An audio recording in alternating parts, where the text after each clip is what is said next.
Hello everyone. Parody movies were quite popular throughout the 1970s, 1980s, 1990s, and 2000s. There are a lot of them in these decades and many great ones sprinkled throughout them as well. The director that is the undisputed king of parody movies is the subject to this video. A man who is one of 27 recipients of the EGOT Award and was rewarded the National Medal of Arts by President Barack Obama in 2016. That man, being of course, is the legendary Mel Brooks.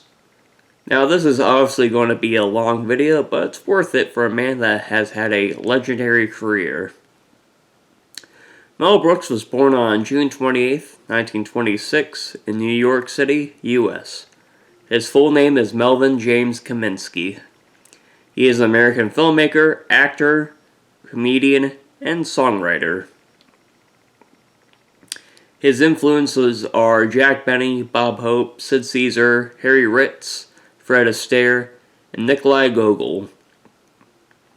His comedy styles are blue comedy, observational comedy, dark comedy, musical comedy, meta-comedy, parody, satire, wit, wordplay, and puns. At the age of 9, Brooks became interested in becoming an entertainer after seeing the musical Anything Goes. At the age of 14, he got a job as a poolside entertainer at the Butler Lounge in the Borscht Belt area. Brooks would meet an 18-year-old Sid Caesar while working there. He originally started out as a drummer while working at the Butler Lounge, but got his first opportunity as a comedian after MC fell ill when he was 16 years old. After graduating from Eastern District High School in January of 1944, he wanted to follow his older brother and study psychology at Brooklyn College. Instead, he got drafted into World War II and became a combat engineer in the Army. Brooks participated in the famous Battle of the Bulge during the war. When the war ended in Europe, he would become a comedian through the special services and tour army bases. He was even made an acting corporal and was put in charge of entertainment at Wiesbaden. My bad. As a corporal, Brooks would be honorably discharged from the Army in June of 1946. After the war, Brooks would start working at Borscht Belt resorts and nightclubs in the Catskill Mountains as a drummer, pianist, and eventually a stand-up comedian. He also started doing some acting at a summer stock program in Red Bank, New Jersey, and did some radio work as well. In 1949, Brooks would get his big break in show business when Sid Caesar hired him to write jokes for the Admiral Broadway show. In 1950, Caesar created the highly influential sketch comedy Your Show of Shows and hired Mel Brooks, Carl Reiner, Neil Simon, Danny Simon, Lucille Callan, Selma Diamond, Tony Webster, Joseph Stein, Michael Stewart, and Mel Token as its writers. The show's performers were Sid Caesar, Imogen Coco, Carl Reiner, Howard Morris, James Starbuck, Bill Hayes, Jack Russell, Judy Johnson, the Hamilton Trio, Marguerite Piazza, and Jose Ferrer made some guest appearances on the show. The show lasted from 1950 to 1954. In 1954, Caesar created the sketch comedy show Caesar's Hour, which mostly had the same writers and cast from his previous show. Brooks would join him on the show along with new writers Woody Allen and Larry Gelbart. Caesar's Hour lasted from 1954 to 1957. During the 1950s, Mel Brooks and Carl Reiner created the 2,000-Year-Old Man sketch.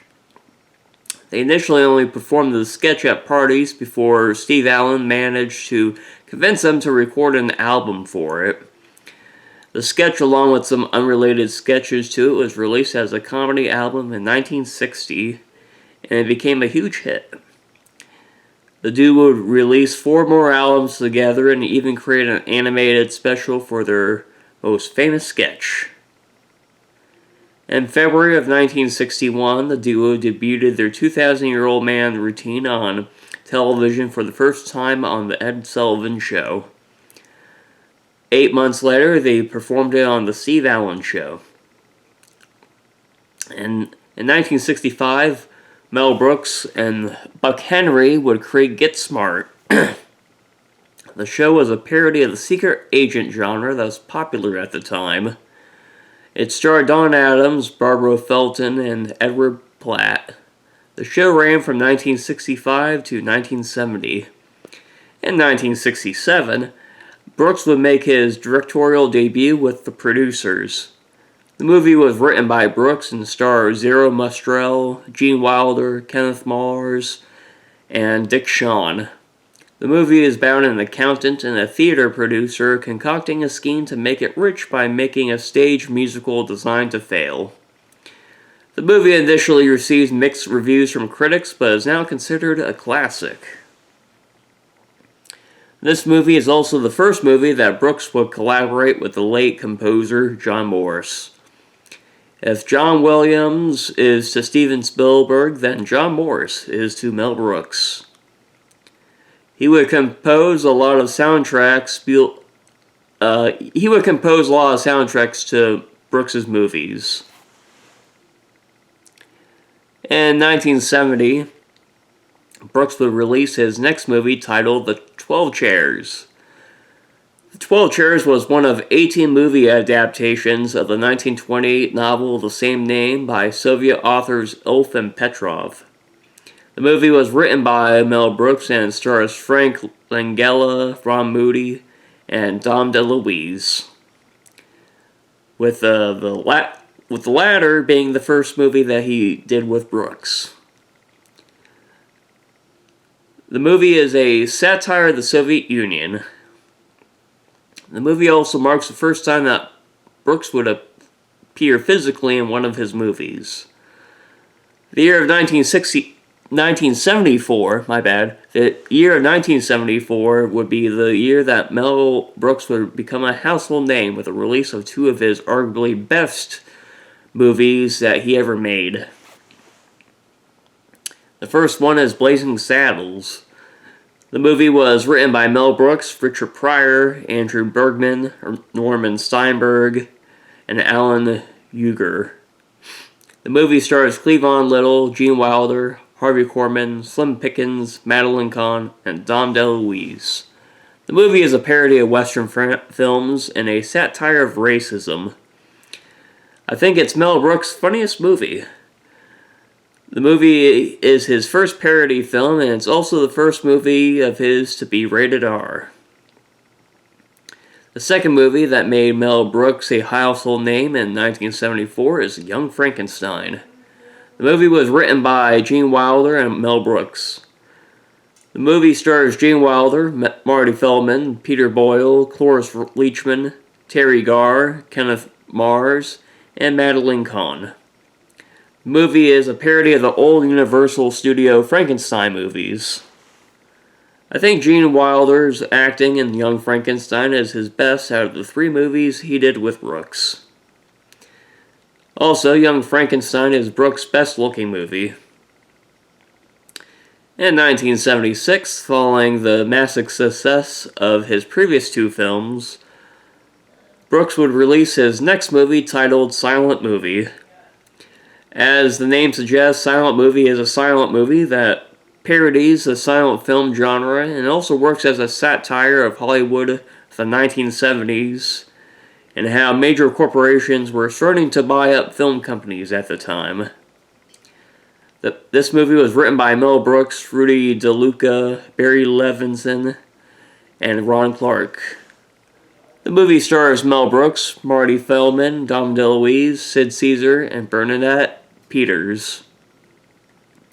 This is the first movie that Brooks would have a lead role in, and it's also the first movie of his to have his late wife Anne Bancroft in it as well. Also, a silent movie is one of the second to last silent movies ever to be created. The official last one was 2011's The Artist. In 1977, Brooks would release his next movie titled High Anxiety. The movie was written by Mel Brooks, Rudy DeLuca, Barry Levinson, and Ron Clark. The movie stars Mel Brooks, Madeline Kahn, Ron Carey, Cloris Leachman, Harvey Korman, and Howard Morris. The movie is a parody of Alfred Hitchcock movies and psychoanalysis. The movie is Brooks' first time speaking in a lead role. I really like this movie. This movie, along with Blazing Saddles and Young Frankenstein, are three of my favorite Mel Brooks movies from the 70s. In the beginning of the 80s, Brooks would establish his own production company called Brooks Films. Other than Brooks' own movies, some of the most notable movies that this company produced are The Elephant Man and The Fly. In 1981, Brooks would release his next movie titled History of the World Part 1. The movie was written by Mel Brooks. The movie is narrated by Orson Welles and it stars Mel Brooks, Sid Caesar, Shecky Greene, Gregory Hines, Charlie Callis, Ron Carey, Dom DeLuise, Madeline Kahn, Harvey Korman, Cloris Leachman, Andreas Botsanis, and Spike Milligan. Sorry if I've been butchering any names throughout this whole video. The movie is a parody of historical period films and a satire of historical events and figures. It's his second and last movie to receive an R rating. This movie does push the envelope more compared to some of his other movies. The edginess of the film is up there with The Producers and Blazing Saddles, but it's not as funny as those two in my opinion. In 1983, Brooks would release his next movie titled To Be or Not to Be. Now, Brooks didn't write or direct this movie, but he did produce it, and he plays the lead role with Anne Bancroft co-starring with him, so you can basically consider this movie to be part of his filmography. The movie was directed by Alan Johnson and written by Ronnie Graham and Thomas Meehan. The movie stars aforementioned Mel Brooks and Anne Bancroft, along with Tim Matheson, Charles Durning, Christopher Lloyd, and Jose Ferrer. The movie is a remake of the 1942 original comedy movie of the same name and is a satire of Nazi Germany. This is the only movie that has Brooks co-starring with Anne Bancroft. Also, I think this movie is interchangeable with High Anxiety, with the best acting that Brooks has done in a lead role. In 1987, Brooks would release his next movie titled Spaceballs. The movie was written by Mel Brooks, Ronnie Graham, and Thomas Meehan. The movie stars Bill Pullman, John Candy, Rick Moranis, Mel Brooks, Daphne Zuniga, and the voice of Joan Rivers. The movie is primarily a parody of the original Star Wars trilogy, but it also lampoons Star Trek, 2001, A Space Odyssey, Alien, Transformers, Planet of the Apes, and The Wizard of Oz. Also, this is the first movie of his that would have a sequel to it, but we'll get to that later on. In 1989, Brooks would attempt to get back into television again by co-creating a comedy show with Alan Spencer called The Nut House. The show featured Brooks regulars Harvey Korman and Cloris Leachman, but NBC aired only 5 out of 11 episodes before canceling the show due to low ratings. In 1991, Brooks would release his next movie titled Life Stinks. The movie was written by Mel Brooks, Rudy DeLuca, Ron Clark, and Steve Haberman.